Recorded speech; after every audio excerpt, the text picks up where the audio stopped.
I've had many leading experts on this show, including Matthew Walker, and they've all said the same thing about sleep. They've said it's the biggest positive investment you can make in your own performance. You can have the best strategy in the world, but if you're consistently tired, poor decision-making will follow and eventually cause other things to fail in your life. So if you're looking to optimize your recovery, you should start looking at what you're sleeping on. Our sponsor, Helix, makes high-quality mattresses tailored to your body. It doesn't matter if you run hot, sleep on your side, or need something firm. Helix has a mattress for you. And I asked them recently to send one to a member of my team, and Juan received it. And we travel a lot, so when he's home, quality sleep really matters. And he told me he's getting the best sleep of his life.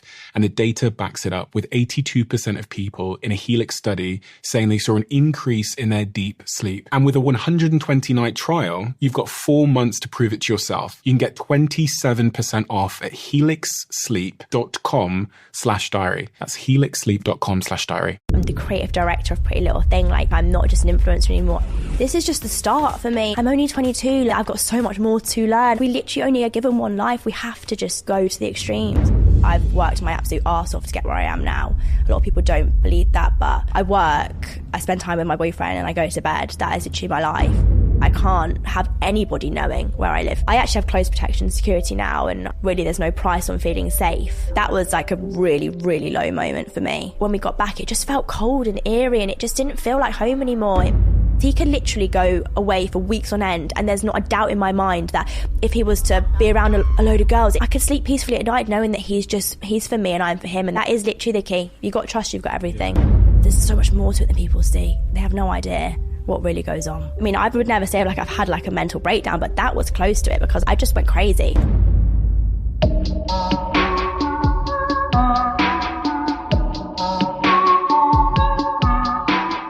Molly-Mae. She is, in my opinion, and according to a lot of the data, the UK's #1 Instagram influencer creator right now. She started out many years ago on a show called Love Island, but many people have been on Love Island, and nobody ever has had the meteoric rise in their brand, their career, their profile like Molly has. So as much as it's easy to say, well, okay, she had a boost from Love Island, that does not explain what's happened in her life subsequently. So I wanted to sit down with her today and find out exactly what's driving her. What's caused this meteoric success? Almost 10 million followers in no time at all. 25,000 new followers a day. Just imagine for a second being thrust to the #1 spot in terms of influence and having tens of millions of followers online, becoming a multi-millionaire overnight and being 22 years old. Imagine the mistakes you would make. It's absolutely fascinating. And the way she deals with it, I think you'll find incredibly inspiring. And what comes with that success? Recently, her house was burgled, and she reportedly lost £800,000 worth of her possessions and had to move immediately to a new home. She now has to have 24/7 close protection security. And I'll be honest with you, this is something Molly and her manager and team shared with me before we started recording. Molly doesn't do interviews like this. So this really is, in many respects, her first real in-depth interview of this kind. And I can't wait for you to hear it. So without further ado, I'm Stephen Bartlett, and this is The Diary of a CEO. I hope nobody's listening, but if you are, then please keep this to yourself.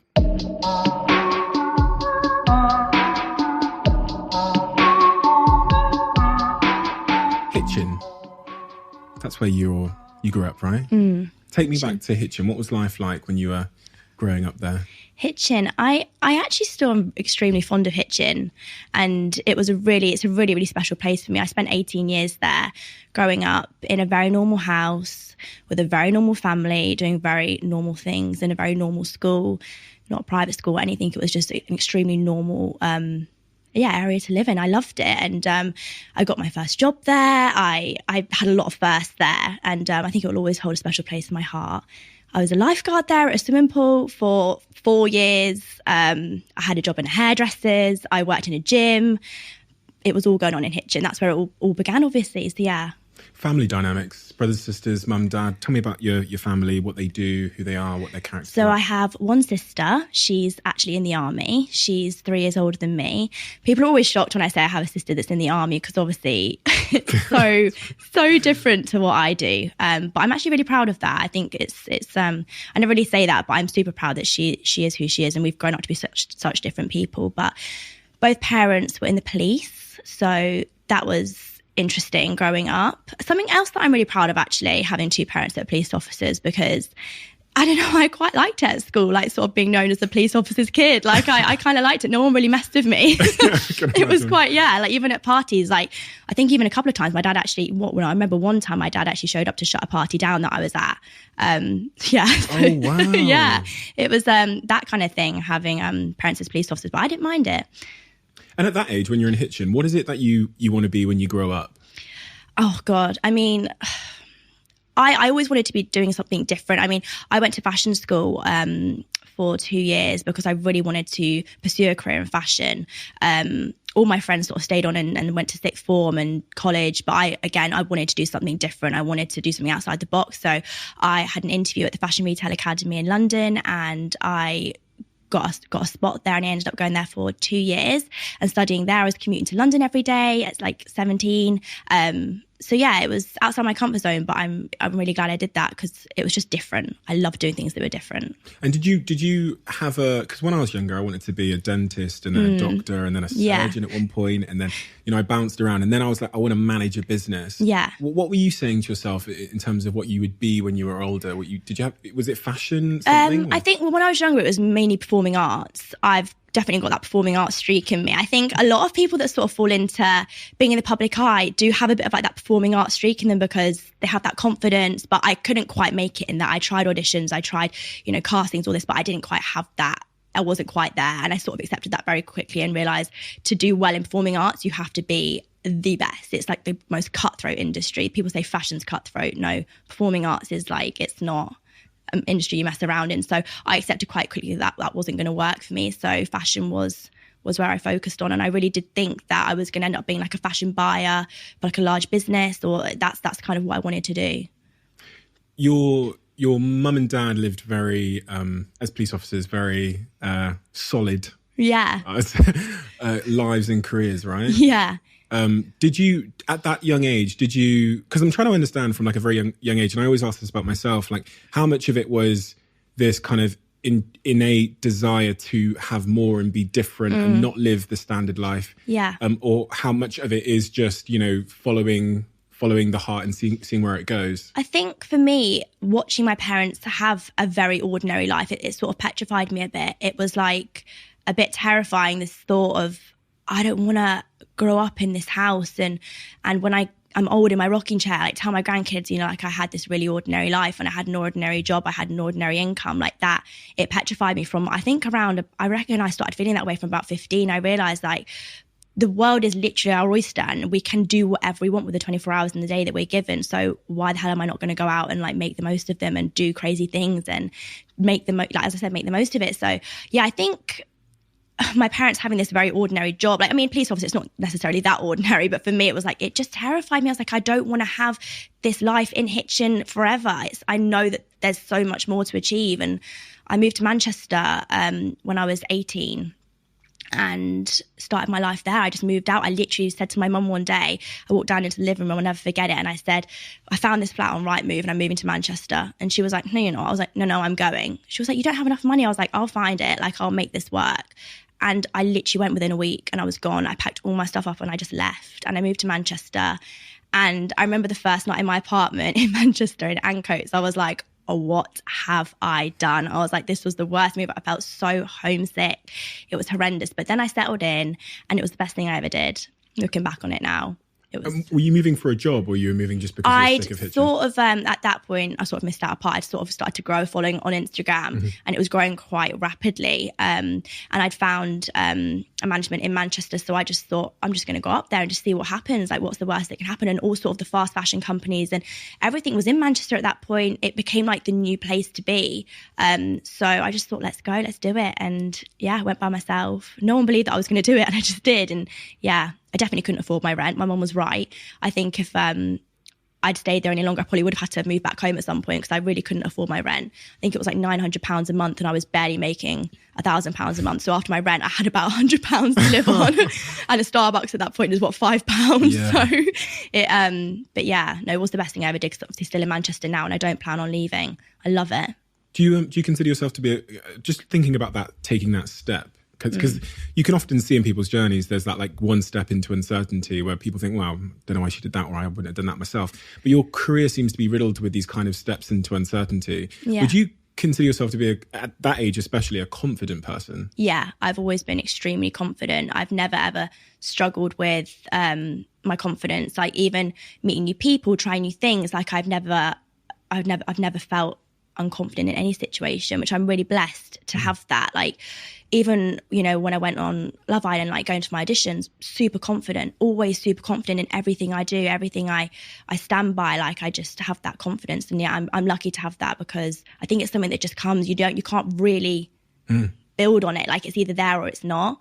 So yeah, very confident person. Do you think as you kind of like, so if we zoom forward a little bit, we'll zoom back, but as you zoom forward on this point of confidence, one of the things that I learned in my life is as I managed to do more things and achieve more things, I actually realized that the previous version of myself knew so little about the nature of the world. And I just want to like scream back at myself, oh my God, Steve, even though you were ambitious then and confident then, you were wrong. Like you can do even more. So as you look back on that, you know, that young girl in Hitchin, and other people who'll be in that situation, I'm the same. I'm from a small town where there's not a lot of, you know, global dreaming going on. No, definitely not. What have you learned about the nature of like confidence and how it builds and how capable and how, you know, powerful your potential really is as you've climbed up the ladder? I think it is just believing in that. Beyonce has the same 24 hours in a day that we do. And I just think like it's literally, you're given one life and it's down to you what you do with it. Like you can literally go in any direction. And when I've spoken about that before in the past, I have been slammed a little bit with people saying, you know, like it's easy for you to say that, you know, you've grown up and you've not grown up in poverty. You've not grown up, you know, with major money struggles. So for you to sit there and say that we all have the same 24 hours in a day, it's not correct. And I'm like, but technically what I'm saying is correct. We do. So I understand that obviously we all have different backgrounds and we're all raised in different ways and we do have different financial situations. But I think if you want something enough, you can achieve it. And it just depends to what lengths you want to go to get where you want to be in the future. And I'll go to any lengths. Like I've worked my absolute arse off to get where I am now. A lot of people don't think that and believe that, but it's true. I've worked so hard. On that point of time and Beyonce, and that kind of mindset of being very, very efficient with how you spend your time, you must get a million requests to do everything. Like I get a lot of requests. You must be getting pulled, pushed, do this, do that. How do you make the decision as to what is truly in line with who you are and where you want to go when, you know, I don't think people understand you're probably getting thousands of requests, DMs, opportunities, some of them which I'm sure you love to do. Yeah. But as you say, 24 hours in a day. Yeah. So how are you filtering that? I think what you've just said is actually the key to why I've become successful in what I do is because it is so strict with what I do take on and what I don't take on. My days are planned out to like the nth degree. Like it is so particular what work I'm doing and everything is done with such thought and like such understanding behind it. Like I'm never taking on work that I don't understand or posting things on my socials that I'm not 100% behind or using. Like I think that is the key to being successful in this industry and influencing, if you want to call it. Like it's knowing what you're doing and knowing what you're talking about is gospel. Like you use those products, you stand behind what you're saying. Like I think that is why I have done well in what I do, because I am so believing in what I say, and my followers know that. Like they know that I'm not talking about something on my YouTube unless I use it, unless I believe in it. And that is the key to being successful in this. You have to have the trust of your audience. So what work we take on is honestly 1% of what comes in, less probably. Fran gets, I'm not even joking, 800 emails a day for work coming in. It never stops. She's on her emails from 5 a.m. Going through work that comes in, and it's, you have to turn down so much to earn that respect from your audience and earn that trust. And between you and your manager Fran, do you then have to kind of initially agree where you want to go with your career, what your values are, what aligns with you. Yeah. And that kind of becomes the filter of these 800 messages a day. Is that the... Well, we set goals. We have like, Fran and I have like this sort of regular meeting every like 6 months or so. And we sit down and we make a list of what I want to achieve. And it used to be, well, at the start we were like going to do it every year, but I am achieving them rapidly now. So we're doing it like every few months and creating new goals and setting new targets of like, okay, I want to work with this brand. So if they've not reached to me, Fran will reach out, and lo and behold, it normally happens. We're a really, really great team. And I think having a manager that understands what your direction and what you want to do is utterly key, because you know, it's just so important. Like, you can't do it alone. It's impossible. Like, okay, it's not impossible, but I couldn't do it alone. No way. So having a manager that really, really understands where you want to go is just so, so, so important, I think. And there's a pretty remarkable long-termism to your mindset that I garnered from watching some of the videos that you'd made. One in particular was the video where, you know, a brand has come along and offered you 2 million quid to like be the face of their brand or do a partnership with them. Yeah. And Fran has presented you with that opportunity. Yeah. And you said, no, I don't want to do that. Yeah. 2 million quid, Molly. Yeah, no, I said I no. would wear dresses for 2 million quid. If that brand is still looking for a face. Oh my God, that's why did you say... Well, that's the thing. Like, as I just said before, like, no amount of money can make me take a job that I don't believe in. If I'm not wearing the clothes, I'm not taking the job, no matter if they offered me 5 million, 10 million. And I just solely believe that, because the money will come from your audience, like, appreciating that you didn't take that job. And do you know what I'm saying? Like, I'd rather build that trust than take that money, because the trust is what will earn you money in the future anyway. So I know that £2 million is going to come back to me at some point, because I'll work with another brand that I do believe in instead. And my audience will see that and they'll buy into it. They'll like the picture. They'll engage with the content, whereas they're not going to if I took that brand deal before. So, because the audience see through, they're not stupid. Like, people I follow on Instagram that I love, when they do something that's not authentic, I see straight through it, because you're the consumer, like, you know. And it's just, I think I knew you'd bring up that 2 million one, because everyone was really fascinated by it. I think everyone was really shocked, but that's the side to me that people don't see. And I was really glad that me and Fran had that chat on my YouTube, because it showed people that, you know, there's so much more to it than people see. With this whole influencing thing, they have no idea what really goes on. And my last point on this point of you and Fran, one of the things I found actually quite remarkable is when you were coming down today, and, you know, we were sorting out the logistics and those things, you and Fran stayed in the same hotel room. Yeah. Which is not typical of, you know, manager and client. Yeah. How close are you and Fran? We're literally like best friends. She's like a second mum to me. Like, it's grown that way because we spend every day together. We're on the phone 24/7. Like, I speak to her more than I speak to Tommy. Absolutely. Like, it's the constant conversation. It never stops. If we're not on the phone, we're texting. If we're not texting, we're in person with each other. So, like, even after the last few weeks, what's been going on with Tommy and I, like, Fran took us in. She's looked after us. She's like my mum in Manchester. Like, without her, I honestly don't know how I'd have got through the last few years of my life. Like, she's much more than a manager, and I'm so blessed. I know it's not a normal situation for people to have a manager like that, and I know when you come out of a show like Love Island, having that manager that is on it is so key. It is honestly so key, because without that, it can really, really fluff things up for you, which I've seen firsthand with so many people, and it's so sad. But yeah. So let's talk about that then. So Love Island, I don't want to talk too much about it, because I think everybody understands the show and the concept of it. But when you first were presented with the opportunity and you're debating, because a lot, you know, I think everyone's got a mate who says, oh yeah, Love Island asked me to be on it. And I said, no, that nonsense, right? When you first were presented with the opportunity, what was your incentive for saying yes? Well, it's tricky. I've always struggled with how to talk about it, because I answered a question once on my YouTube about, was Love Island a business move for you? Like, and it is tricky for me to say the right thing without upsetting people. But put it this way, I didn't go on that show to find love. No one does. People go on it for the experience. People go on there for a laugh. And I think because I went on there with a completely probably incorrect mindset, that's why I did come out with a boyfriend. And I think, because, you know, when you're not expecting something, it happens.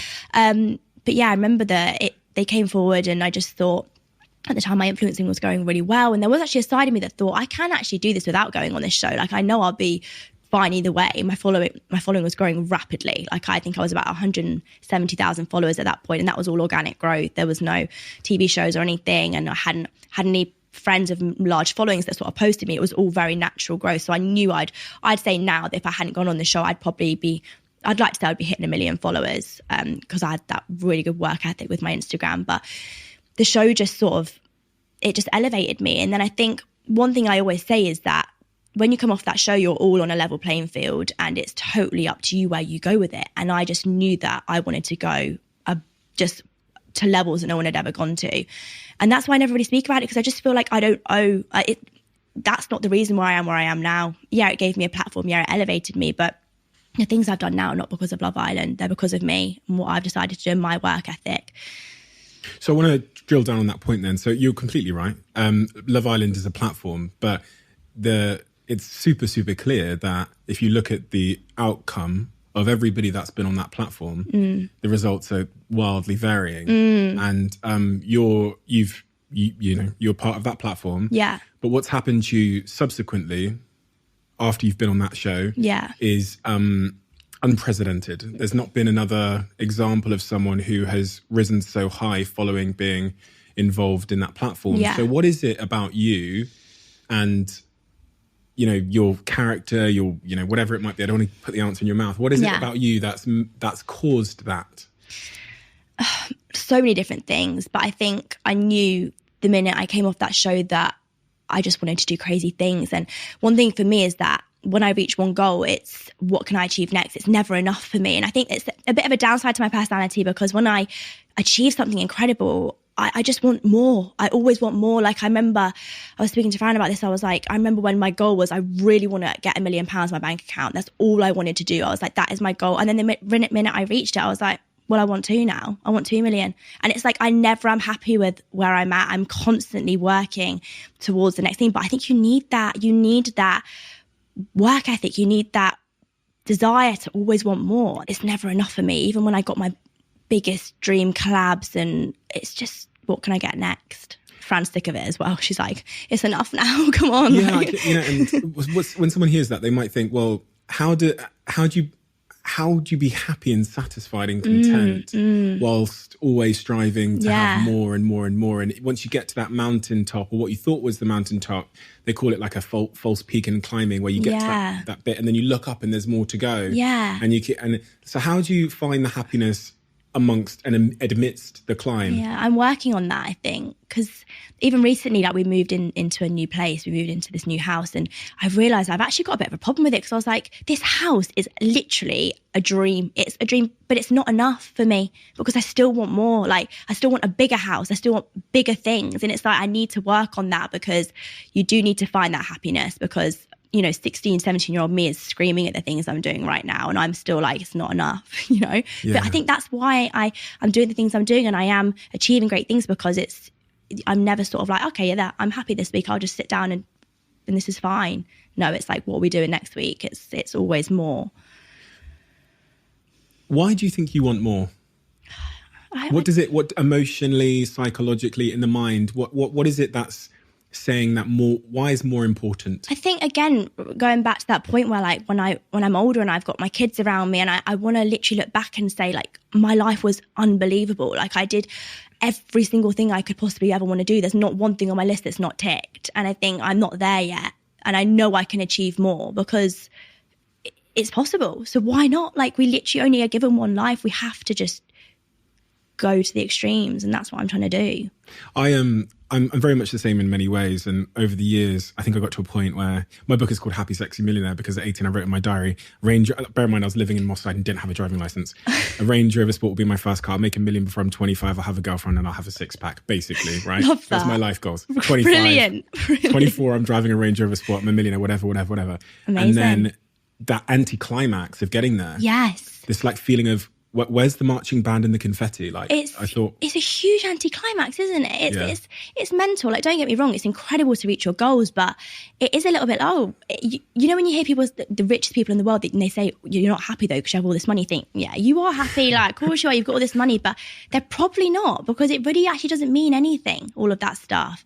Your happiness comes from within, and the people around you and your life. It doesn't come from how much money you have in your bank and what car you drive and what house you live in. It really doesn't. It sounds cliche, but I've learned that.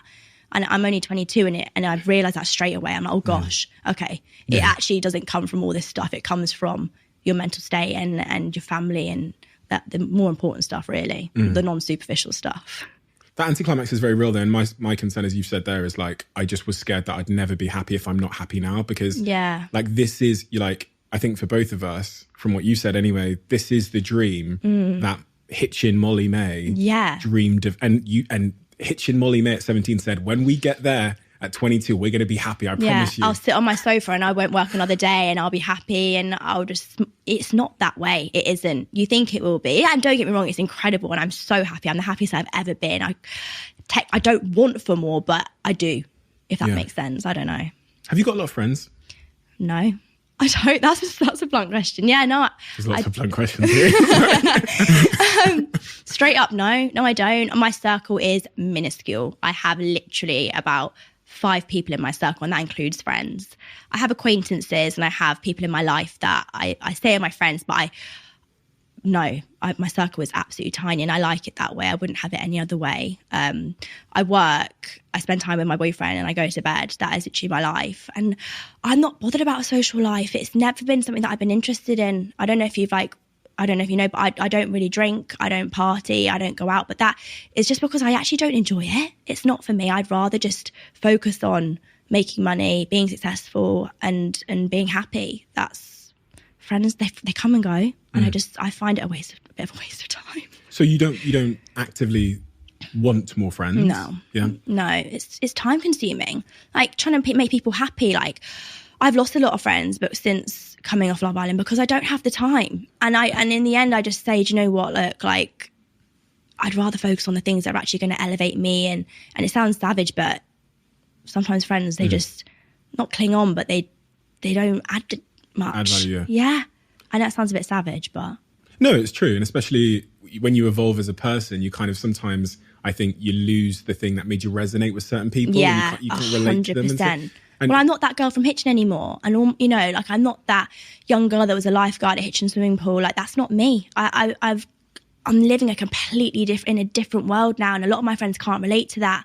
And even though I'm still the same person, my life and my circumstances, they're just so different that you do just naturally... people just fall off, don't they? But I've never needed lots of friends. It's just something that I've never really needed. And people pick up that about me really quickly. They just say like, God, your circle's so small. A bit of a loner, but I like it. I asked that question in part because every successful person I've sat here with doesn't have a lot of friends. No. And, you know, I was actually having a conversation with one of the previous guests on this podcast and she's got 2.5 million followers on Instagram. And she was telling me last night that she has one friend, it's her boyfriend. Yeah, and sounds about right. She literally said, I have one friend and it's my boyfriend. Yeah, that sounds about right for me. And it's weird because when I ask people this question, it feels really uncomfortable. Yeah, when you first said it, I was like, oh God, no, I don't. But it's a weird one because you don't want to sound like you don't have any friends because then people think, well, you're probably the problem then. Do you know what I mean? Like you're pushing people away, but it isn't that. It's just like, I haven't got the time. Like I really would rather just spend time with Fran because we're friends and we talk about work and we make money. And then I spend time with my boyfriend because he's amazing. And you don't need to force the conversation. You don't have to go for dinners and split the bill. It's just like, it sounds terrible, but I just don't have the time for it. I'm lazy with it. Has it become hard to trust people, especially following, your meteoric rise in the public eye? Does it get more difficult to trust, people? Because they're always, people are always, well, sometimes people are in it for themselves. They're trying to sell stories about you, or they're trying to take advantage. I've been quite blessed with my rise in that because my circle has always been small, I've not really had to cut people off because they're, selling stories to the press. I've never had that. I mean, that I know of anyway. But you do have to be worried about who's in your life because I think Fran always says this to me. She's like, you just think you're still that 17-year-old girl from Hitchin. Sometimes you're not. And people will come into your life for the wrong reasons. But I think I'm a bit naive to that sometimes. And that is another reason why I keep my circle so small because it's different now. I think it's hard to trust people. I was watching something you said about how you've been very open about sharing the lows and the highs that have come with your meteoric rise and the publicity and being in the public eye. It's very easy to see a lot of the clear upsides, right? The nice things, the like general sense of, I'd say, like freedom to choose, freedom of choice in your career and stuff like that. But what are some of the like trade-offs of that success, which you just think, oh, that sucks? Well, there's lots. Obviously, I've dealt with a lot in the last 2 years in terms of I was trolled extremely badly. I mean, it's like a cliched topic, and I don't really talk about the trolling a lot because I feel like it's all anyone talks about on social media these days is trolls and trolling. But it did happen to me extremely badly. And there was this one time we went to Barbados to shoot a campaign for my fake tan business, and we were followed the whole trip by paparazzi. We didn't even realise, and they were posing as like architecture photographers in front of this building. And I did think at one point, I was like, is that guy taking pictures of me? But I just thought, no, he's taking pictures of the building behind me. There's no way in Barbados that they're gonna be taking pictures of me. Anyway, that afternoon, me stood in this white bikini, like completely, like they were just the most horrendous pictures in my eyes. And I actually rang the Daily Mail myself. I went through to someone on customer service and I just was like, this is Molly-Mae, you must take those pictures down now. Like I was hysterically crying, and this poor person on customer service was probably just like, what is going on? And I was just screaming down the phone, like, please, like, you've ruined my life. Like, look at the comments under that picture. Like, please take them down. And it was just like, when I look back at that now, I mean, I would never say like I've had like a mental breakdown, but that was close to it because I just went crazy. I was like screaming down the phone at this person on customer service that couldn't do anything about it. But for me, I was like, this is going to make it better. Like if they take them down, it'll all go away. But that was like a really, really low moment for me. Probably like the lowest of coming out of the show. It was horrendous. It was just horrendous. Like people calling me fat, overweight, and I'm a size 8. So like it made me so upset to think that if people are calling me overweight, you know, a girl, a very normal size 10 girl, like what are they going to be thinking if I'm being called fat? Like it's heartbreaking. And I think the whole trolling thing, like I have kind of dealt with it now. Like I'm really good at dealing with it. I sort of had this approach of like, if it doesn't matter, like people can say what they want to say. These people are just genuinely so unhappy in their lives that they try and bring you down, and it's so sad. But you do learn to deal with it. It's just part of it. And we've learned in terms of like, we're always on Pap Watch now. And if we go away on campaigns, like we literally have someone that's job is specifically to look out for people taking pictures so it doesn't happen again. Because it was quite bad, that, for me. Those Daily Mail comments really are a cesspool of just vileness. I remember when I was announced as a dragon on Dragon's Den, and like I don't look at comment sections because I'm just really not bothered. It's like not going to add to my life. But then my family calling me and being like, "Oh my God, those comments!" My mum does that to me. I'm like, "Don't look at them." My mum does that to me. She goes, "Have you seen the comments on Daily Mail?" I'm like, "Mum, why would you tell me that? Like, you don't look. I'm not looking, so neither do you. Like, just leave it." Yeah. But yeah, I think obviously they're just looking out for you, and they don't understand that you're probably just trying to avoid it.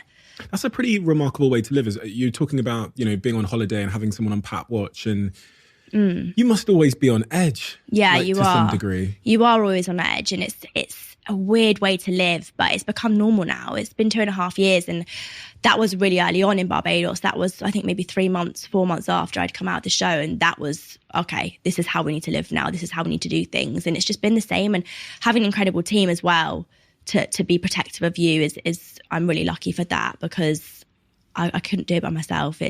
You're really vulnerable. Like, it's such a vulnerable job to have. And yeah, Pap's posing as architect, photographers, like, it's just, there's snakes everywhere. Yeah, man. Before we started recording, Fran, your manager, told me that you are a little bit of a perfectionist and that you care a lot about getting all the details right for your customers, but across your life generally. So I guess my question to you is, how do you do that? How do you, dare I say, worry about details and also still maintain your peace of mind?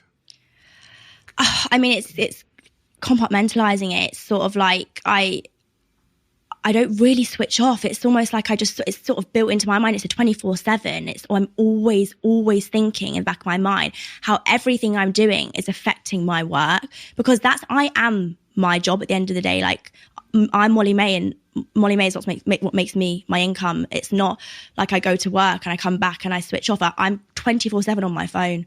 So everything I'm doing, everything I'm saying, one story post that takes 2 seconds to post, everything I do affects how I make money, how my audience perceives me. So I just think I've just sort of like, I don't know, it becomes one. My life is. It sounds chaotic, right? And it also sounds like I find it pretty remarkable based on people I've spoken to that live in a similar way, that are very neurotic and that are always on and always thinking, and then are in the middle of the like social media instant feedback bubble. Yeah. How do you avoid being anxious within that cauldron?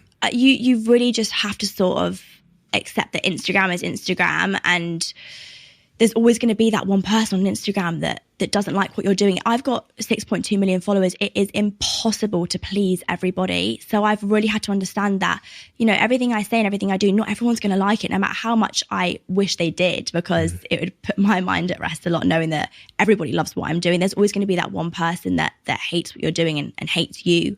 So you just sort of have to sort of understand that Instagram is very superficial, and it's just a highlight reel. That's why I love my YouTube as well, because I feel like my YouTube is so behind the scenes.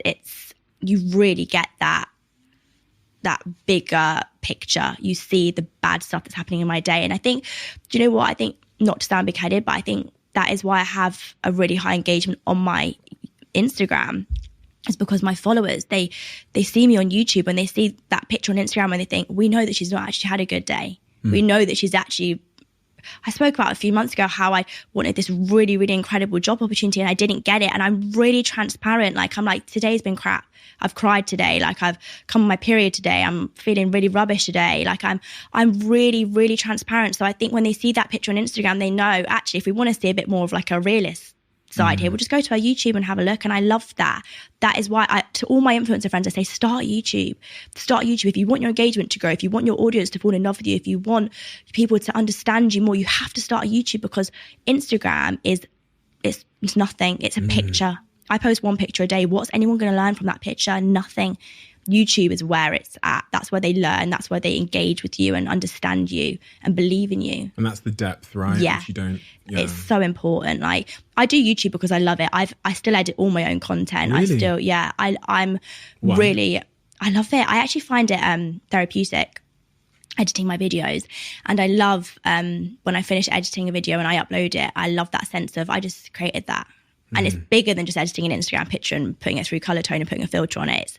You've spent time developing that video and you've created it, and millions of people are going to go and watch that and spend their 20 minutes of their day watching that video that you've created. And I love that feeling. That's really special. And I've had so many video editors say like, oh, I'll do it. And I would never give that job to someone else. One of the things I find really fascinating, and it's linked to what you said there about being very honest and open with your audience. But at the same time, again, if we're talking about things that feel like they don't marry together or they feel like contradictions, is as you rise and rise and rise, and as you experience more like material success and you can buy nicer things, do you become less relatable to your audience? And is this something you think about? Because the girl, that is 16 right now, living in Hitchens, looking up at you, and you're getting apparently further and further away from being, That's such an interesting question. Even when you were saying that, then I was like, that's a really valid point. And I actually, don't get me wrong, I'll be honest, I do see comments on my Instagram saying like, can you do like a more high street haul this week? Can you talk about more high street clothes? Because don't forget, in that 6 million followers, there's such a wide variety of people. There's that 45-year-old mum that's, living on food stamps, that's, and she's got no money and she wants to see me post really normal things. But then I've got probably another girl that's following me, an 18-year-old girl that dad funds their life and they want to see the glamour. It's impossible to sort of cater for everyone. I try. And as you say, my life is changing so much, I still try and stay as relatable as possible. And I do. I would say that I am still extremely relatable. And again, that's my YouTube. I post, all these incredible things that I buy on my Instagram, and I've sort of stopped doing that now. But Why? Because of fine. Yeah. But I sort of, that's again, my YouTube is there's, in a vlog, I might be saying, oh, I've just bought this brand new watch. It's amazing. It's cost X amount and I'm having a really great day. But then I also might say, me and Tommy just had a huge argument and I've walked out the house. It's in a vlog, I try and keep that balance as much as possible so I can sort of, not because I cater for everyone, it's just because I am that way. Yeah, life is that way, when you're being honest. 1 minute something's really great, the next minute something's really shit, and that's just the way it is. And I guess there's two forces there really, because I think if I was... not even, but if I was following you, it'd be for two reasons, right? For me, on one hand, it's aspiration. It's, oh my God, look at this amazing thing, all these amazing things she's achieved. And I really aspire to be there one day. But then obviously the relatability comes from the fact that you're talking about how bad your period pains are and this problem with your boyfriend. And those are things we can all relate to. Yeah. And then on the other hand, there's all these wonderful things that we can all aspire to. Yes. And I think at the end of the day, it's interesting with social media because a lot of people in your position wouldn't share the aspirational things because they'll care too much about what people might say. Yeah. Right? I would actually say the opposite. I would say I think a lot of people share the aspirational things, but they don't share the low moments. That's true. When I'm watching people's YouTubes, I'm seeing so many girls being like, my life is just so amazing and I do these amazing things and I'm a vegan and I eat clean and I go to the gym, and they don't talk about the low moments and they wonder why their audience isn't engaged. You have to be honest and you have to include those things that maybe you don't really want to include it, but your audience will appreciate that because that girl is probably also having a crappy day that's watching it. So she wants to see you also having a crappy day so she knows it's okay. And that's where I think some influencers and some YouTubers, they fall down because they're not 100% honest, whereas I really, really am. And I stand by that. So yeah. If you buy something really expensive though, let's say you buy something really, really expensive, when you go to post it, is there a feeling of like concern about it might make some people feel, you know, that are struggling might make them feel bad or inadequate in a way? Yeah. I mean, it's tricky, isn't it?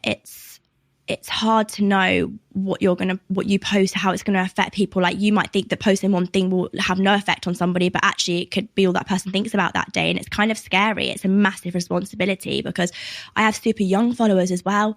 And I've got to be careful. You know, I've been on a bit of like a health journey recently. I've got to be so careful talking about weight loss and what I'm eating because you don't know what you're saying. It's so impressionable. Yeah. And these young girls, they're so, again, vulnerable. And I know when I was watching girls' Instagram stories, I mean, I'm sure I'll talk to you about filler in a bit, but Instagram was the reason I ended up getting all that filler because I was watching these girls' stories thinking, they have filler, so I need to go and get filler.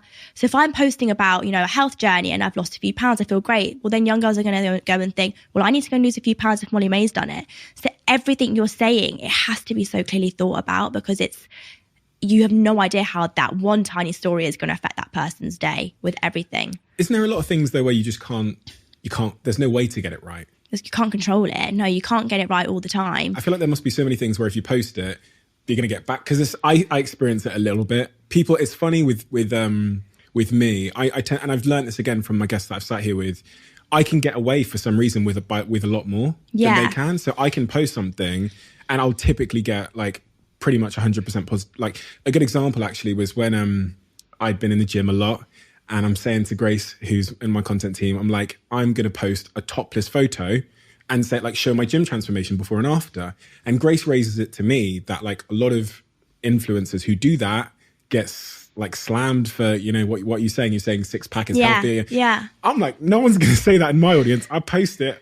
Everyone's clapping. Everyone's like, amazing. Give us your tips. Isn't it? But it seems to be like almost a double standard for women, maybe. Creators and women like you who, if I look at it and think, oh man, it's like a minefield of correctness. I know, honestly. But that is another reason why I stay quiet on a lot of things. I'm often fearful to speak. And even on Twitter, I kind of stopped using my Twitter because everything you say, like I remember a few months ago, I went to Italy for a trip, and I mentioned that I didn't like the food in Italy, and the way I worded it probably wasn't it. I probably could have worded it better, but I was trending on Twitter for 4 days about how I said I didn't like the food in Italy, and I was like literally going through a really hard time. I was like, I can't deal with this. Like I've made one comment that people didn't like about the ice cream in Italy, and I'm literally trending, and I'm getting like death threats because of it, and it's a lot. It's a lot. Like it's how, and I mean, I always say like when I don't have like a scandal for a while, I'm thinking, God, a scandal's coming soon. I'm going to say something wrong soon. Like it is, you're kind of always on the edge of like, what's going to be next? Like what's happening next? So with all this, you know, when you say this to me, I've got to be honest, I don't envy that situation because I think one of the forms of, one of the real causes in our society and in the world of mental health issues is feeling like you can't be your true self. Yeah. And there are physical forms of imprisonment, putting someone in a jail, and then there are mental forms of imprisonment, which is like stopping them speaking freely about who they are, who they love, what they think and what they feel. And yet when in every interview that I've encountered with you, the answer I see is, I'm very, very happy. How is that all possible for you to live in a world where there is so much concern and so many minds that you could possibly step on, and to still be happy? I know. I am always saying that I'm happy, because I think it'd be selfish for me to say that I'm not. Like, how could I not be happy? Like, 17-year-old me creeps back up then, because I'm thinking like, God, I am happy because this is all I ever wanted. And yes, every day in my mind, I think, God, I have got these worries and I have got these struggles, but let's just take a step back. I am happy. Like, I sort of have to just look at the bigger picture. I'm healthy. I have my health. My family's well. I have an incredible manager. I have an incredible boyfriend. I live in a beautiful house. I'm safe. I'm happy. Like, I am. Yeah, I've got all these worries about when am I next going to have a scandal? When am I next going to say the wrong thing? But in the bigger picture, like, 17-year-old me, again, could only dream of this shit, and I'm living it. So that's how I look at it. And that gratitude, it's clearly so important to be centered and grounded amongst all of this chaos, right? Yes, yeah, 100%. I am very grounded, and I think that's one thing that I'm proud of, is that everyone that knows me from my life prior to Love Island, they've all said I've never changed. I've always stayed the same. Yeah, my life, my circumstances have changed, but me, myself, I'm the same person, and I know I am. I've never become bougie. I've never become like, I've never, I couldn't. It's not me. I am still that girl from Hertfordshire, but just with a very different life now. But I've never changed. Even then, since I've met Fran, in that 2.5 years, I'm still the same person that she met on that day when I came out of Love Island. So yeah, I stand by that, and I'm proud that I've stayed the same. Speaking there about social media, and one of the changes you made, and you've talked about this publicly, is you removed the cosmetic filler from your face, right? Yeah. And other things, other sort of changes to your sort of cosmetic appearance. Can you talk to me first about what it was that made you want to go and get cosmetic filler in your face? Well, I think... Well, you're clearly very beautiful. Oh, thank you. Yeah. Well, I was 16 or 17 when I first got filler. And 16, if it was, I think is actually illegal. I think you have to be 17 legally. But I went and got lip filler when I was around 16, and it didn't stop for a few years. I kept getting it and I kept getting it. And it became, around that time was when it had become very normalized. Filler was literally like going to the gym. Like, I'm just going to go get a top up of my lip filler. It became so normalized, which is terrifying and so scary that these things are spoken about on social media, like these aesthetic pages, they're posting all these packages you can get with filler, and it became really normal. So I went one day and I just got it, and it was like nothing. And I didn't tell my mom, I just kept it from everyone. No one even really noticed. But I think on social media, as I said before, I was seeing all these girls with filler and with all these things done to their faces. So I thought, well, if I want to be successful in that industry, if I want to be an influencer and I want to have a large following, I'm going to have to get that too. Like, I'm going to need to do that to my face. I need jaw filler and cheek filler and lip filler and Botox to look the way these girls do. When actually when I realise now is all just editing. None of them look like that anyway. But it's scary because I wouldn't say I got addicted to it, but by the age of 21, I didn't look like the same person. I literally looked like a different person. It was when I look back at pictures now, I'm terrified of myself. I'm like, who was that girl? I don't know what happened. And it was actually only until my sister said to me, she was like, we need to sort this out. It took her to tell me.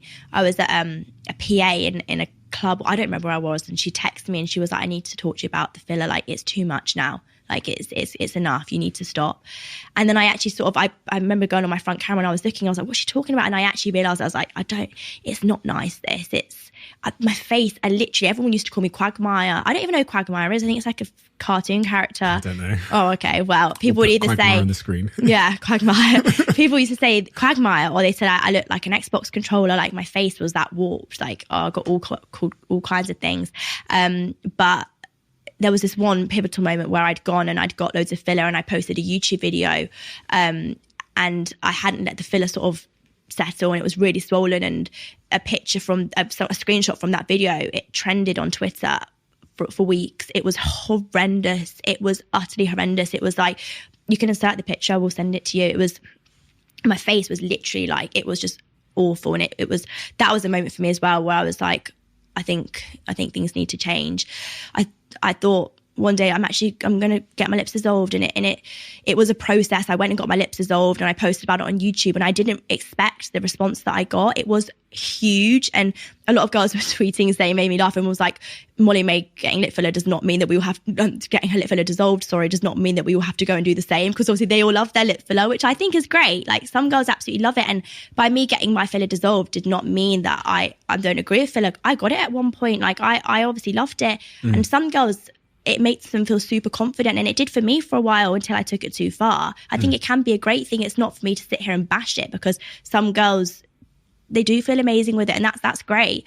But for me, the minute I started to sort of reverse my image and dissolve the filler and dissolve my lips, and I actually had full set of composite bonding, like veneers on my teeth, I had them removed as well. I literally took it to the extremes, and I just stripped myself back. And weirdly, I felt the prettiest I'd ever felt once it had all gone. And I feel like I'd dropped about 5 years off my age. And it was a really, really significant moment for me. And I just stripping everything back, and I didn't realize how much respect that would get me. I didn't do it for respect. I did it for myself. I didn't do it for anyone else. I did it because I knew that I needed to. But from doing it, all these young girls all these young girls' parents were emailing Fran and saying, thank you so much. Like, this is so amazing for us to see. It's so different. I actually had a mum come up to me when I was visiting Hitchin with my mum. She came up to me in the street crying her eyes out, saying that she was so grateful to me for doing what I did with my filler, because she's so happy that, like, the effect that it had on her children. And my mum started crying, and it was all like emotions. My mum was, when the woman walked away, she was like, I'm so proud of you. And I just didn't realise, like, from me doing that, the effect it would have on so many people.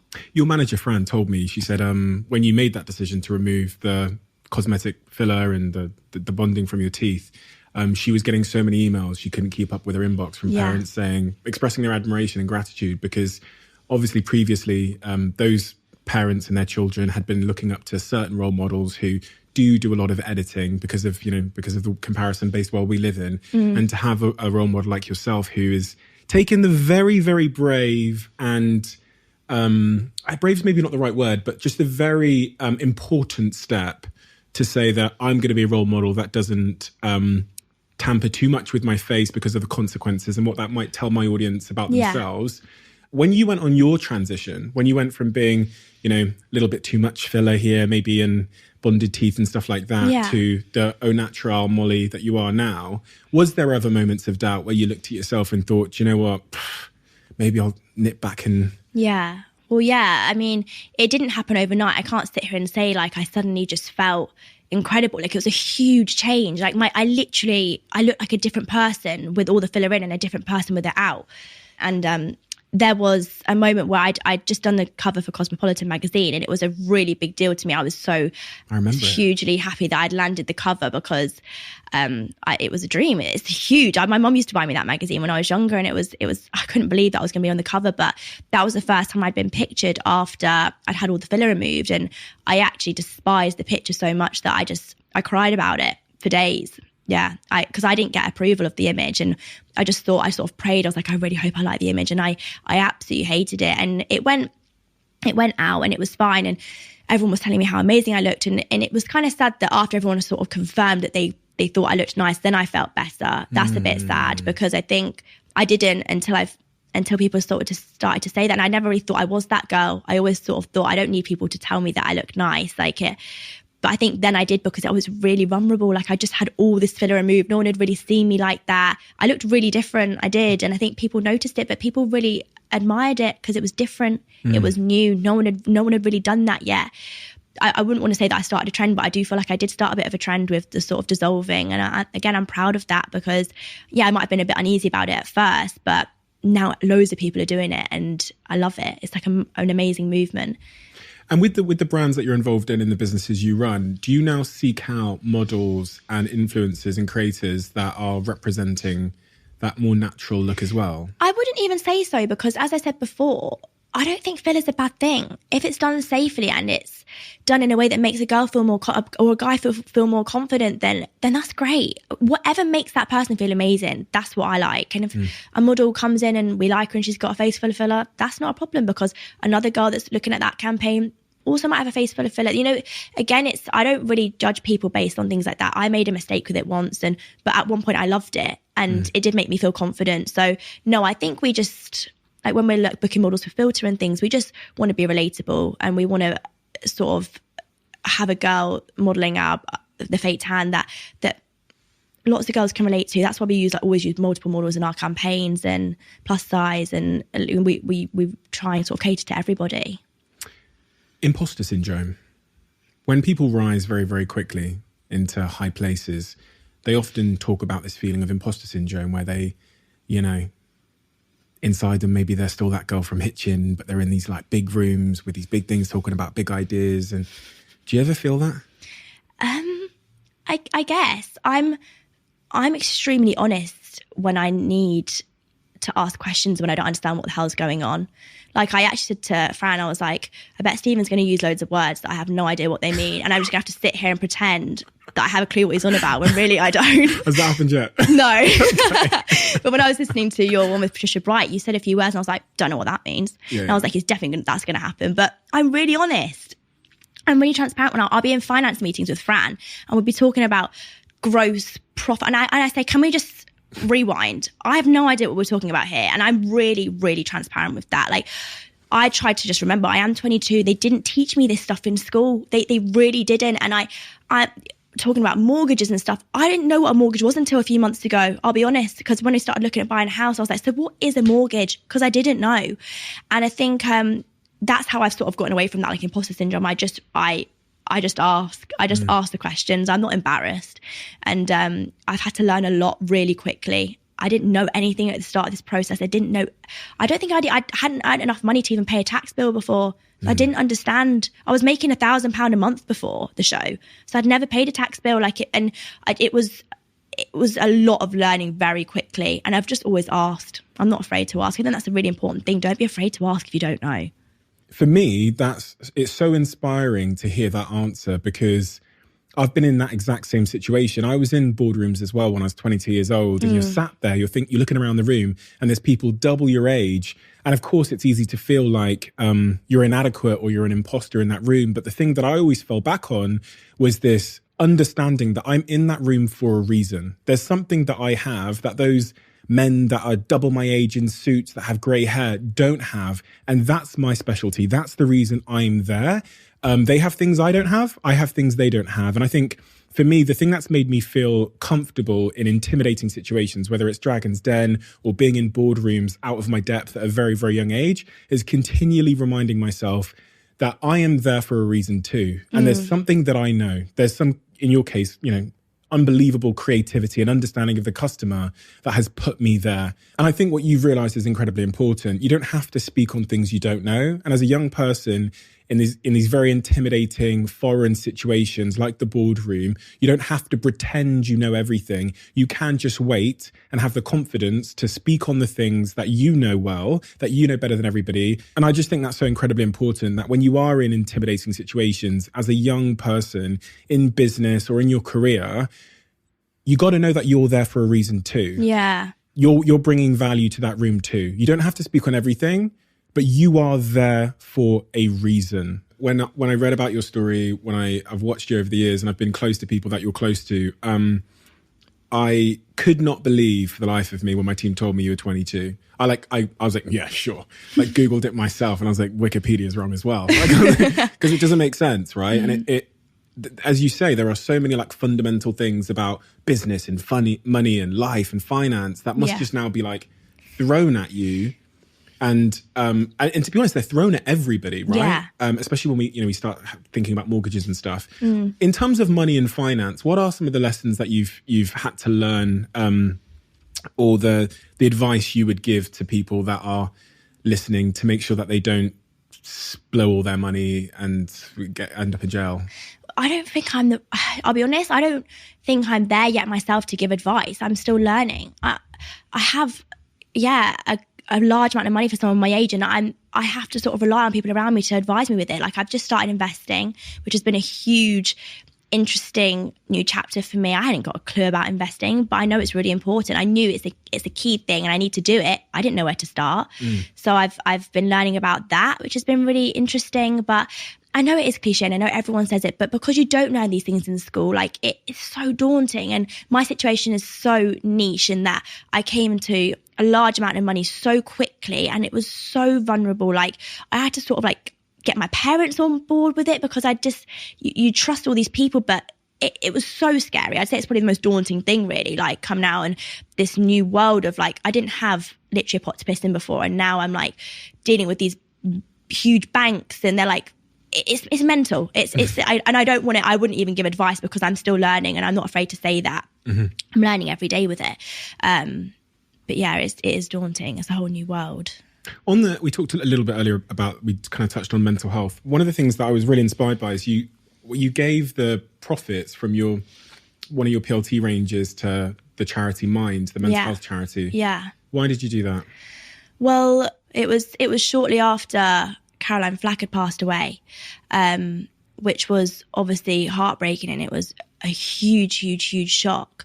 And myself and PLT, we'd planned this huge launch party and a big launch dinner and I was there getting ready for it. We cancelled it on the night because we just found out the news and it wasn't right. It didn't feel right. And the only way it would feel right releasing the collections is if we did donate the profits made to Mind at that time. And it was a really tricky time. And I think I'm so proud to be a part of PLT in a way that they were so on board with it straight away. And it was totally my idea. And I went to them and I said, this is what needs to happen. And they were like, yeah, it wasn't even a hesitation. It wasn't like, no, but we need to make money back. No, they totally understood.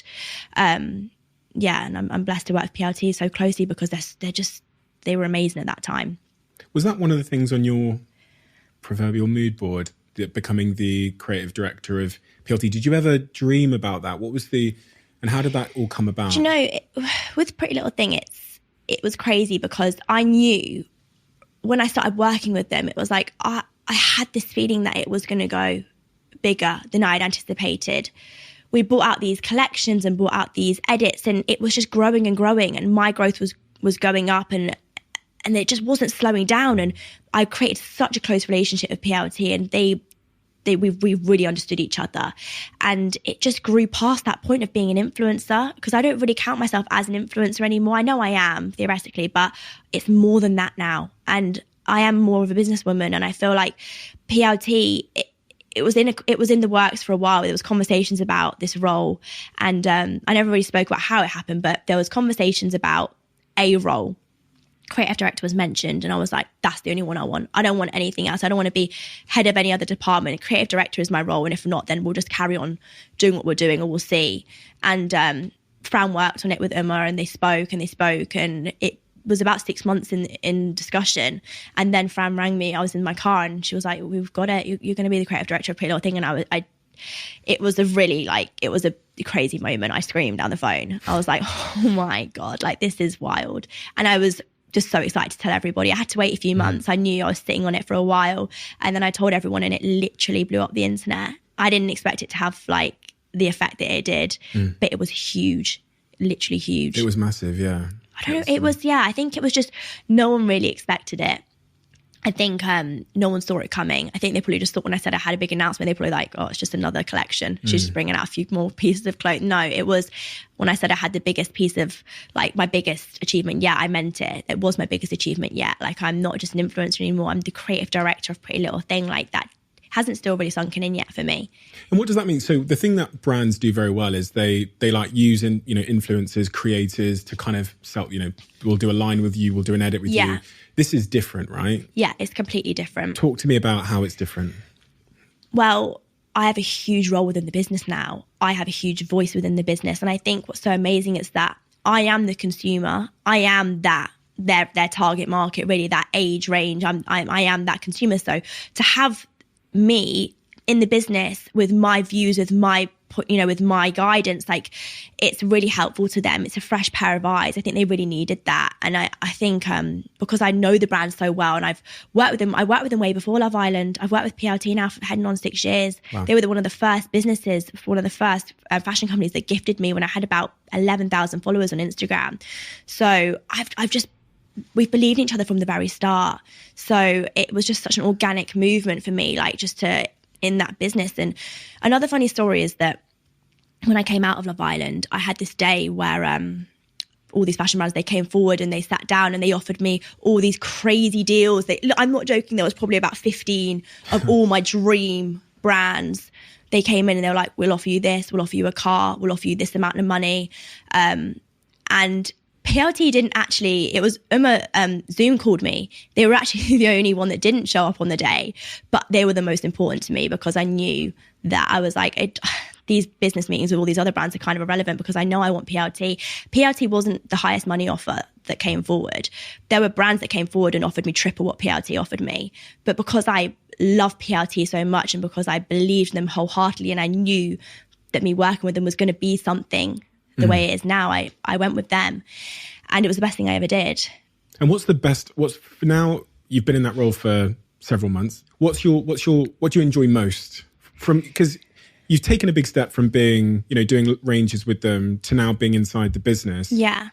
What surprised you? What have you enjoyed? Well, I think people wouldn't understand that the creative director role, it wasn't just out of the blue. It came about because I've always given my input in everything that I've done. In every collection I've brought out, I've always done more than the average influencer. And I think PLT saw that. I think they saw, hang on, this girl's actually got something to offer here. She's got ideas. On every shoot, I have a large input with location, sets, photographers, models that I use. I've always never just sat back and said, yeah, that'll do. I'll do that. I've always had something to say. So it was, I think they saw that. And I think even things have changed so much now since I've come in this role. Like the collections that I'm bringing out now, like they're worked on for a year. They're not, it's like, I mean, the one we're bringing out next, we've been working on it now for about 7 months. So it's, things are done a lot more seriously. They're not rushed. They're really thought through. We're working, I don't know how much I can speak about it, but we're working on a London Fashion Week show, which has been in the works now again for about 6 months. It's a lot of work. And it's interesting as well. Again, I'll sit here and I'll be honest, it's a business role and I'm learning. I don't know everything about business, and I got a lot of backlash when I came forward saying I was the new creative director. People were saying, well, what do you know about being a creative director? You've never been to university. But it's not so much that I go in and I talk about numbers and I talk about the nitty gritty of like, that I'm more there to give my perspective on how things should be done. I'm there to go into the studios and say, I think this needs to be changed. I think this, I'm there to be that fresh set of eyes and to be the consumer giving their voice. That's sort of how it works. And Umar, the founder and CEO of Pretty Little Thing, he himself started in that role when he didn't know anything about fashion other than, obviously he's got links with his family, but that was his first real chance. And I've worked with him as well. And one of the things he's always said to me is he likes bringing people in that don't have experience. I've sat in his office for many, many years and he said, we need more 16-year-olds in here. Yeah. And what he's saying is, you said, is he wants fresh eyes. He wants a fresh perspective. He wants kids that understand TikTok. Yes. And that's probably why they've done so well and been so relevant. You're so right. You're so right. When you go into the PLT office, it's all young girls working in there. All different kinds of girls, but all young. And it's really interesting because there's like two sides to the office. You've got like the tech side, which are like all the guys like working away on their computers, like trying to make sure the website doesn't crash when they have a massive sale. Then you have like the side of things where it's like the young girls doing the TikToks, doing the tweets, doing the Instagram. It's huge. It's absolutely, it's like an empire, PLT. Yeah. Every time I go in that head office, I'm like blown away. And I think if I didn't do what I did now, I'd want to work for PLT in a different way. Like I'd want to work in their social media because it's an incredible job. All the girls that work there are so lucky. On the other side of the fence, I actually have a very unique perspective because I was in the car with the CEO of PLT on the day when he was trying so hard to make sure you joined the brand. And I've never seen him so frantic and he was not gonna lose the opportunity to work with you. So I've never seen him like that, actually, in all the years. He's a very ambitious, relentless, very driven guy that, knows what he wants and is willing to work to get it. But that day in that car, he was like, we need her. He was like, we need her. I can't let her go anywhere else. He must have just seen something. I don't know. Maybe he told me. Yeah. You represent, as you've said, the customer. Yeah. You know the customer. You are the customer. I am, yeah. And for him, it was like the stars had aligned and there wasn't another human being on earth that was more perfect for the brand than you. And it's funny to hear from your perspective because you felt the same way on the other side. So yeah, it matched up quite nicely, I think. It matched up perfectly. Life is very unpredictable and everything has a cost. We talked a lot about that today. Even the high points have a cost. And one of the costs of your meteoric rise in your success and your openness came out in the papers quite recently when someone broke into your home. Yeah. One of the most unthinkable, traumatic things from a psychological perspective, because that is your safe place. It's your happy place. It's your retreat. Especially the home that we were living in. I spoke about it in a YouTube really briefly, because again, I'm always too scared to say too much, but that home for me I've had a lot of homes and nothing quite was like that place for me. It was it wasn't a huge apartment. It was just a normal apartment in a really nice area. And ironically, I just always felt so safe there. Every time I went in and I locked the front door and I ran myself a bath, it was like my switch off zone. It was like where I felt like I could just be that 22-year-old normal girl with a few thousand followers on Instagram. Like I felt like it was my haven. So I think out of what happened with the burglary, I think that's been the hardest thing, because that was snatched away from us. There wasn't the materialistic things that were taken. It wasn't all the possessions that were gone. It wasn't them violating our space and it was ransacked. It wasn't any of that.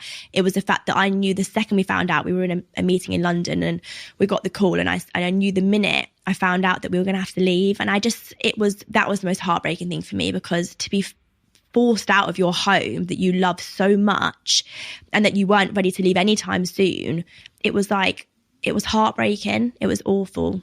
Says a lot about what home is. It's not really a place. I guess it's a set of emotions, right? 100%. And once those emotions are tampered with and once they're spoiled, it's gone. Like it's just bricks and mortar. And it's not a special place anymore. And I think, out of everything that happened, that's been what I've been finding hard to deal with, because when I drive past it and stuff, it's heartbreaking. It's like, God, that is how quickly can things change. Like things can change in such a few hours. Everything had changed. Like I was in a meeting about something really exciting in London. Next thing you know, your house has been ransacked. Everything's been taken. You need to come home right away. And I just didn't know what to expect. I just expected the worst. And it was a good job that I did, because it was bad. Everything gone. How did Tommy react? Well, it's tricky, because I'll be honest, Tommy, he's different with how he spends his money. He doesn't really buy things.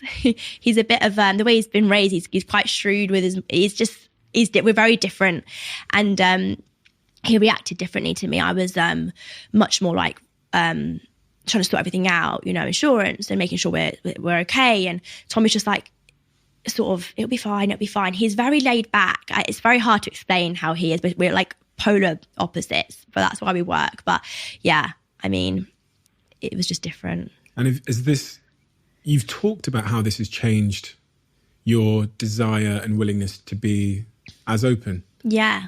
Which I found to be quite sad, to be honest. Yeah, I had no choice. And I mentioned that on my social media, I said I don't want to change the way I live. I don't want to change the way I talk to you guys. That's what I love doing. I love sharing everything. But if it's going to compromise my safety, I can't. It's not fair. It's really hard, and I'm now trying to work on this new balance of sharing but not oversharing so that I make me and Tommy not safe anymore. And it's finding this new way of living and having close protection security now, and moving and making sure not even my nail tech so much as comes to my house, because I can't have anybody knowing where I live now. It's like even Deliveroo, no, can't.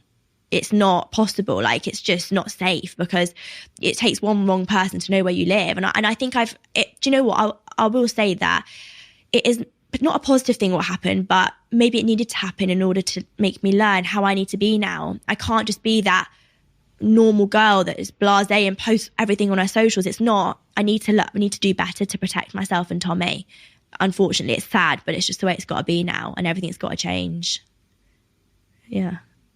That is sad, isn't it? It is sad. It is. But I think people understand. I see a lot of tweets now being like, because I've posted, literally a smidgens of where we live now. A cushion. And everyone's saying, I'm so glad we're not going to get a house tour. And I'd absolutely love to give a house tour, because this house is incredible. And I don't want to show it off, but I want to show my followers and be like, this is where we're living now. This is the new kitchen. This is the new bedroom. That's me. I'm an oversharer. But now I'm taking videos and I'm like, oh, is that too much? Am I showing too much there? the newspaper's going to find out from Rightmove which house that is. You know, I'm thinking that way now. And it's sad at 22 years old that you have to think that way, but it's the pros and cons with this new life that I'm living. Do you feel safe in your new home? Yeah. You do? Yeah, we're really lucky in that, as I said, it's taught us how we need to be now. And I actually have close protection security now, and I'm trying to get used to that. It's 24/7. And I don't know how long or if forever or whatever, but it's just mad like that, having to put these precautions in place now. I don't really wear my jewelry anymore. What I have left of it, I'm not wearing it, because it made me realize that it just doesn't really matter. People are just so cruel and they are jealous that these things, it's better off just to, I don't know. I just think it changed things for me. It took that superficialness away. It just made me realize actually these things aren't important.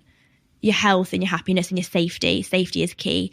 I'm spending a fortune now on security, but really there's no price on feeling safe at all, because I'd rather spend money on security than spend it on a handbag. Because what makes you feel better now? The security, of course, because I can go down the street and know I'm safe. I don't know, it's changed a lot. Are there things that you miss from your old life? Old life as in, you know, before all the paparazzis in the Caribbean or wherever it was? And no, I wouldn't say so, you know. I love my life now. I pinch myself every day that this is the life I live. And yeah, like things like the burglary happened and it's shit and it's scary and I have bad days, but I'm so blessed to live this life. Like I pinch myself every day that I wake up and I never want to go back to my old life. That terrifies me, because obviously, as I told you at the start, that ordinary life that I was living before, I never wanted that. I want what I had now and what I'm working on achieving. So if you were to leave your house and just walk through a mall or down the street now, what's that experience like? It's different. I never really talk about that because it sounds big-headed when you're like, you do get stopped, but it's mental and it's crazy, and like it will never feel real, especially when I go out with Tommy. Obviously he's tall, everyone spots Tommy. And he has a really different audience to me. So it's like when we're walking through like a shopping centre, his audience is in there and my audience is in there. So it's like a huge amount of people. And obviously our combined following when we go out, it's heading on 10 million people. That's a lot of people. So it's a lot of people that know who you are and want to grab pictures, and it's amazing. It is amazing. And one thing I always say is that I never, ever, ever in my whole career ever said no to a picture, because I like it. It's fun. It's nice that people like want to take a picture of you. Like, what an honor, like that someone wants to take a picture of me. Like that will never feel real. But I went out with my mate Liam Payne from One Direction, and obviously I've experienced... I met him before, you know. Oh, really? Yeah. On a plane. We were flying back from Vegas together at the same time. He was so lovely to me and Tommy, and like has always stayed in contact with Tommy since and messages him and says, I hope you're well, brother. And I really didn't expect that from him. Yeah, he's a really sweet guy under there. You know, when I say under there, I mean just underneath all of the fame and the public image and the boy band stuff. He's this really sweet soul at his core. Yeah. I went out with him a couple of times in Manchester we did a couple of parties together for the Euros, just getting our close friends together, and sit in a restaurant in the Ivy in Manchester. One person clocks that it's Liam Payne. That's it then, yeah. Comes over, can we have a photo? He's like, sure. And then they go back to their table and tell their table. Then there's another person, and then the dinner is actually a meet and greet. Right? And I'm looking at this thinking, because I'm like, no, I'm not famous at all, but like I've got like Dragon's Den is dropping in January and things like that. So I'm thinking, I don't want that in my fucking life. Like, that is too much for me. And how do you find those moments where you can enjoy yourself in public without it becoming a Molly-Mae meet and greet? Or do you just choose to go to other places? I just choose not to go out, I'll be honest. And I think sometimes it has to take Fran to say to me, going to the Trafford Centre on a Saturday afternoon in Manchester is not a smart idea, as much as I would like to. Even like the Christmas markets just opened in Manchester. We were going to go the other night. We were like, no, it's a bad idea. Like, it sounds like you're being big-headed when you say it, but you just... I mean, someone come out with me and see, like, it's not like a normal experience. You have to take security. You have to... It's not like a just quick nipping out. It's a lot. It sounds like you've got a baby. It sounds like you're trying to get a baby ready. You're not just nipping out. It's a lot to think about. What's it like being a woman in business, right? Because there's especially when you're a woman that's come from built this big Instagram following and has been on a TV show. There's so much like stigma, stereotyping and assumptions being made, right? But even outside of your role as creative director of PLT, you are a businesswoman at the core of it. You're dealing with multiple brands across multiple deals and you've got your own companies. What is it like being a woman in business at 22? It's hard. I mean, it's confusing and it's hard. It's amazing, obviously.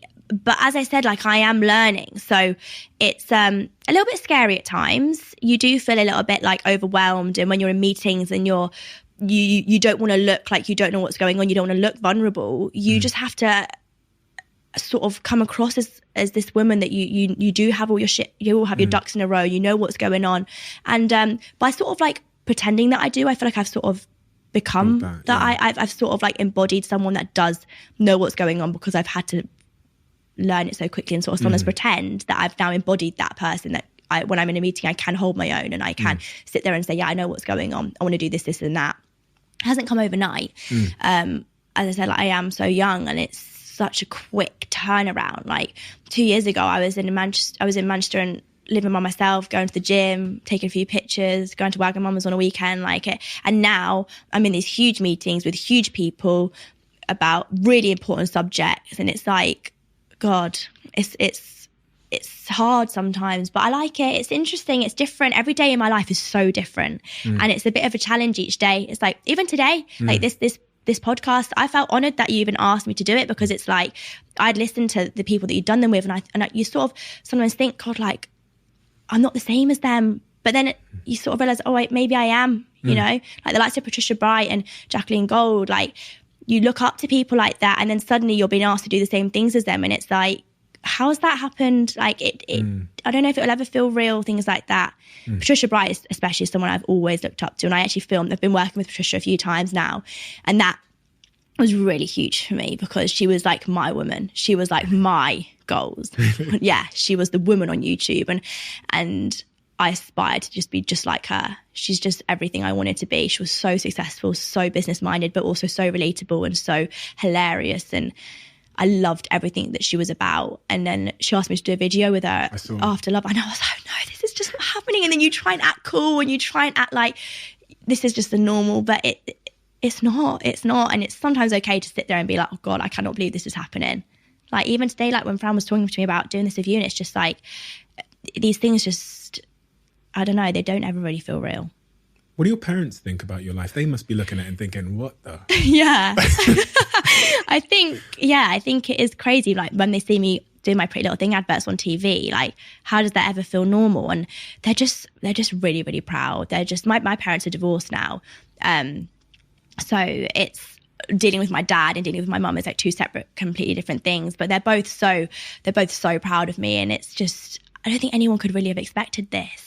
Do you sometimes see them or feel them trying to work out what they did to cause you to be like trying to connect the dots back to like what the like in hindsight, maybe. Like, what did we do? Like what did you feed her? Like I don't know, but I don't think that. I think obviously you're a product of your environment and how you grow up and how you're raised is a huge part of who you become. But at the same time, I wouldn't, like, no disrespect to my parents, they're incredible, but I don't think anything they've done made me do what I've done now. If that makes sense. Everything I've done in the last 2 years is down to me and down to Fran. It's us two together. Like, we've done this. And like my parents, they raised me and they made me into a polite and nice person. But they're not responsible. Do you get what I'm saying? Like, they're not, I don't know how you feel about that, but you probably don't feel like your parents are the reason that you've been so successful. Or maybe you do. I don't know. Well, it's funny because with parents, like I'm the youngest of four. Oh, are you? And we're all completely different. Yeah. So it would be pretty dumb to say that there was a ton of intention that went in from my parents. They were thinking, we'll raise one entrepreneur, one lawyer. One dentist. It's just they do their best. Yeah. And it's like rolling the dice. Yeah. Right? And you, as you said, from your family, your sister's in the army, you're, this mega star businesswoman and a creator. So you never really know what's going to happen. And it'll be the same someday when I have kids and when you have kids, I'm sure. It's kind of a rolling of the dice. Yeah. Luck of the draw. Speaking of kids, speaking of relationships, Tommy. Yeah. One of the things when people leave Love Island, you kind of look at it and you think, oh, these are just gimmick relationships, right? Yeah. We think that they're in it for the money. They're not going to last for 5 days. And then the minute they leave Love Island, the relationship's over after they've done all like the deals and stuff together. Yeah. And everyone's like, yeah, we understand. Yeah. With you and Tommy, again, you've been an anomaly. Yeah, we have. Because you're still together. Years and years and years after the show. And from everything I've read, you have a really solid relationship. Tell me about that. And I guess you didn't expect that, right? Yeah, I mean, I think as I mentioned briefly before, because I went on the show so not expecting to find love, and I just went on for a bit of a, we'll just see what happens, potentially come out with 1 million followers, we'll see.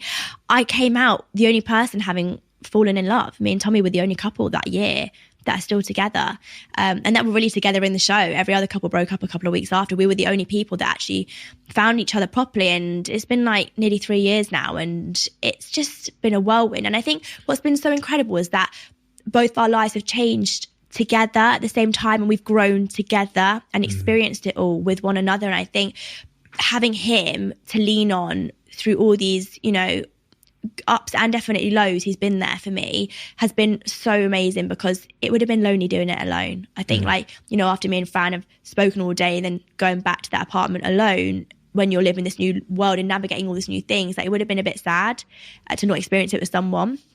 So we're really blessed to have had each other through this whole thing. And is it at times quite a long distance relationship? Because if he's away fighting or training in the US, or he's with Tyson doing some training, which I saw recently, is it a bit of a long distance relationship at times? And how do you manage that? We don't see each other for weeks on end at the moment, like weeks on end. And we've become really good at the long distance thing. I don't know, I think we're just, one thing that I find so key in our relationship, and it's the most important thing I think in any relationship, is trust. We have that complete and utter trust in one another. And I think in a relationship, that is literally all you need to survive. If you've got that trust, everything else just falls into place, because he can literally go away for weeks on end, and there's not a doubt in my mind that if he was to be around a load of girls, I could sleep peacefully at night knowing that he's for me and I'm for him, and that's that. When you've got that, I just think, I don't know why I'm giving a relationship advice here, but I do think that is the key. Job. That is literally the key. You've got trust, you've got everything. Yeah. And relationships require work, right? We had a guest on the other day, and he said something which actually spun my head a little bit. He said, in a relationship, there is the relationship and there's love. You only have to work on one of them, which means you know what I mean? The relationship is like a job in the sense that you've got to invest in it, nurture it, commit to it. Whereas the love is going to be there, and you can see it, because some people have loads of love and a crap relationship. Yeah, right? That's true. So what work do you do with Tommy on the relationship to make sure that you are working on it actively to protect it? I never pictured it like that. I guess you do work in a relationship. It is like a bit of a full-time job that never ends.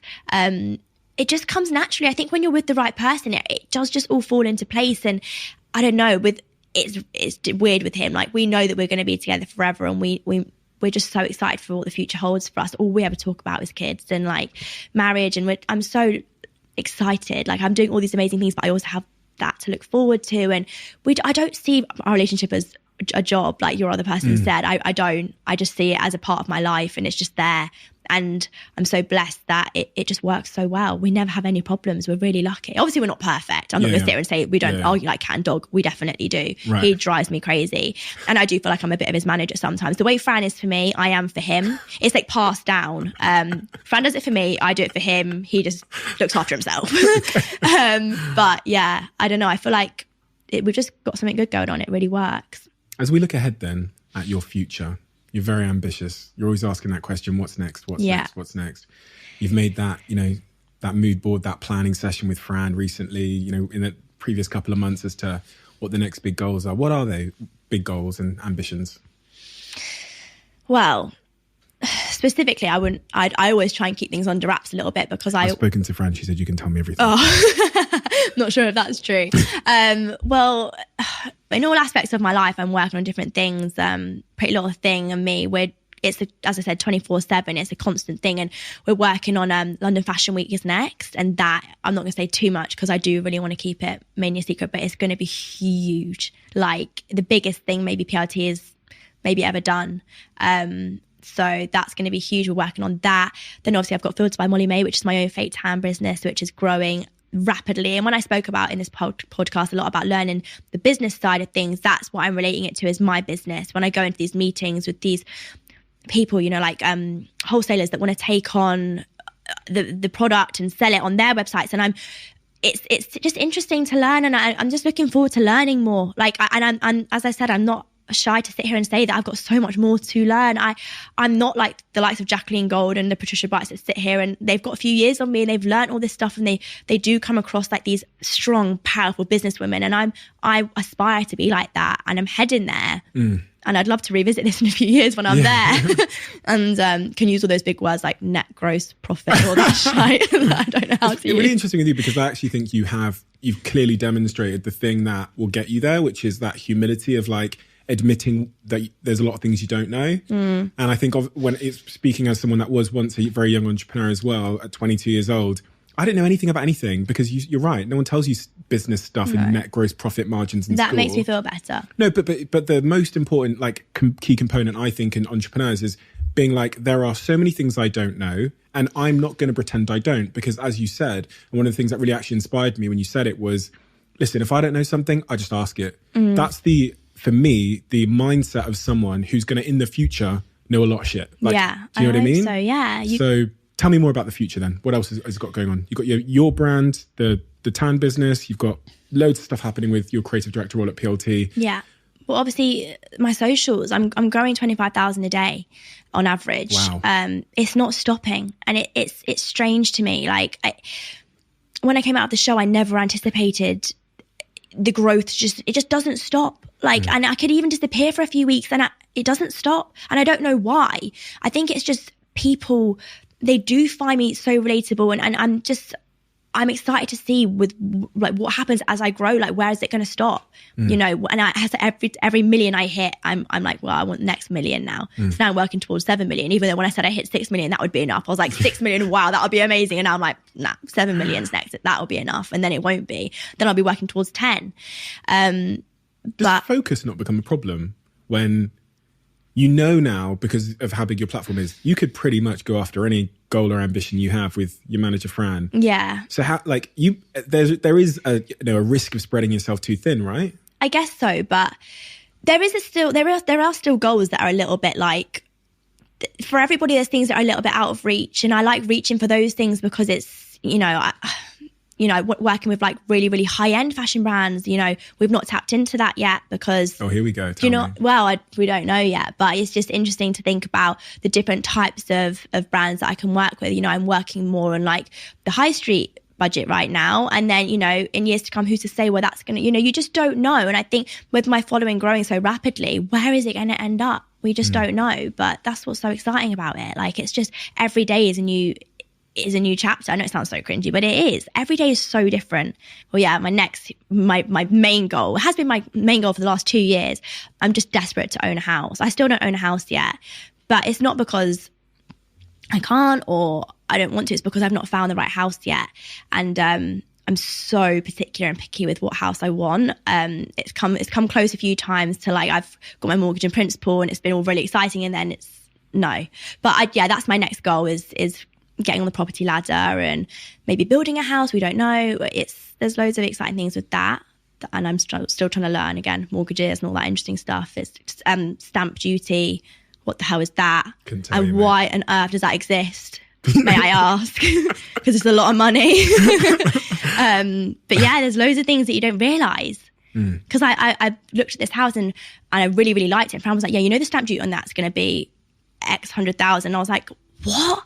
And then I had a builder come around and look at all the work that I want doing to it. And he was like, yeah, so that's going to be about 900,000 just for the work you want doing. And I was like, this is just stupid. I was like, how? But this is the thing. Like, I'm in a really financially blessed situation. So how is any normal 22-year-old on a normal income ever going to get on the property ladder? I don't understand that. That's fascinating to me. How's anybody ever going to get on the property ladder with the way it's going? It's wild, isn't it? So this is the actual Diary of a CEO. Oh, wow. Okay? This is the famous diary where it all began. And every guest that comes on the podcast, when they leave, they write a question for the guest that's coming up. Oh. Right. So you actually won't know who's written this question for you. And I guess it wouldn't be like, it wasn't going to be someone Patrice Evra. It wouldn't be that, would it? Because... We've had a couple since then. Because they probably come out in...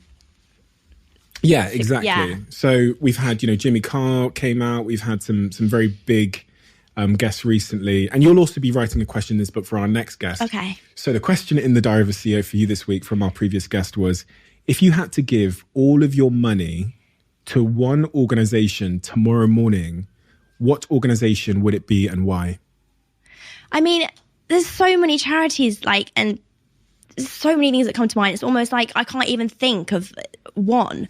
But one thing I didn't speak about in this podcast is that I am a massive... I always give money to homeless people, always. I cannot keep cash in my wallet because I will literally just dish them out like fun coupons I have to, when I see anybody on the street, I give my money away instantly because I cannot fathom how anybody can end up in that situation of not having a home. It literally breaks my heart. So I'd probably just find someone on the street and give it all to them. Wow. Yeah, I honestly would, or give it to a homeless organisation or something like that, because it is a hard question, but that's something that I feel really passionate about. And as I said, I have to stop putting cash in my wallet because I just... Yeah. The minute I get out of the cash point, it's gone to someone on the street, which I like doing. I enjoy doing that. I don't know, it's a really hard question. It is. What on earth would you say? Well, because you're right. So it's a really considered thing. My question's going to be like, what are you having for your dinner tomorrow? No, yeah, What's for tea?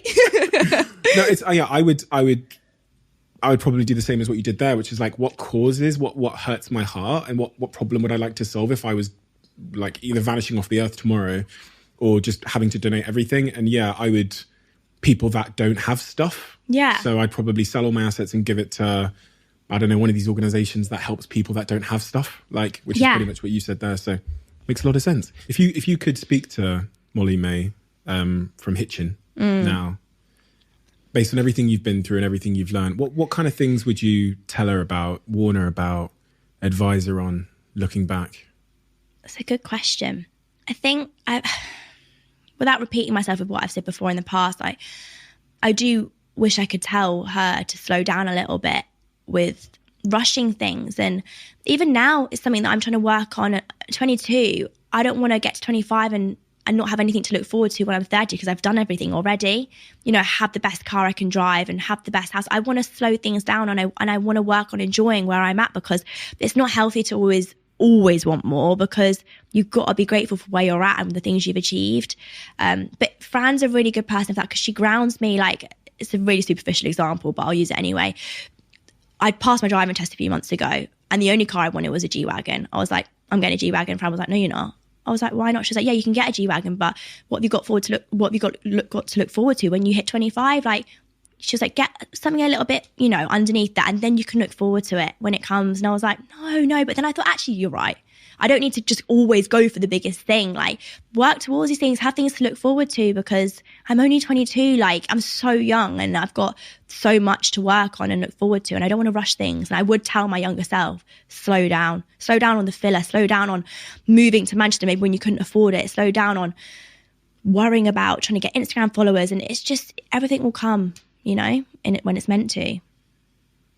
And do you think you feel like you, going back to one of the questions I spoke about earlier, do you feel like you are enough now? Like you've achieved enough and you've done enough, and to be happy, do you feel like you're enough? Oh, it's a really, really good question. I'm going to say no, because then it just contradicts everything I've said in this podcast if I say yes. But no, I would say no, because if Fran or someone told me today that this was the last day of me working, and I'll go back to Manchester now and I'll sit in my house and have babies and get married and I won't work another day, I'd cry myself to sleep and I would not be happy, because I'm nowhere near done. This is just the start.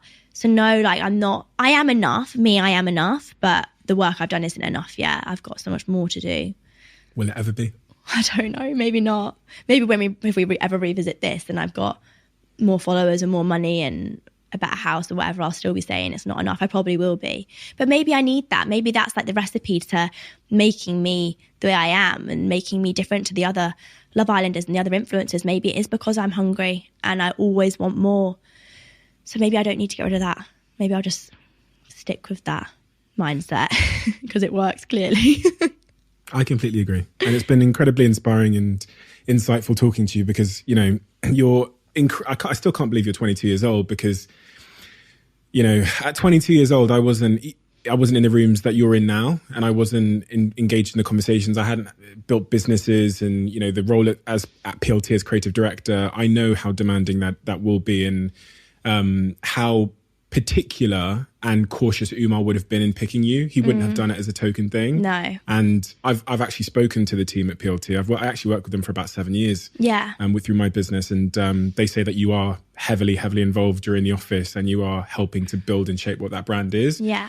It's remarkable that you can do all of that and run all of your other businesses and, you know, keep up with your personal life as well, all at the age of 22. There's a real mature, wise head on your shoulders. And it's really fascinating to watch how that's going to play out for you over the coming years. And you're a force, right? So I can't think of anything getting in your way.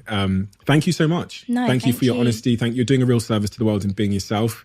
And I know how, to be honest, I don't know, because I have people they don't hold me to the same standard as they hold you.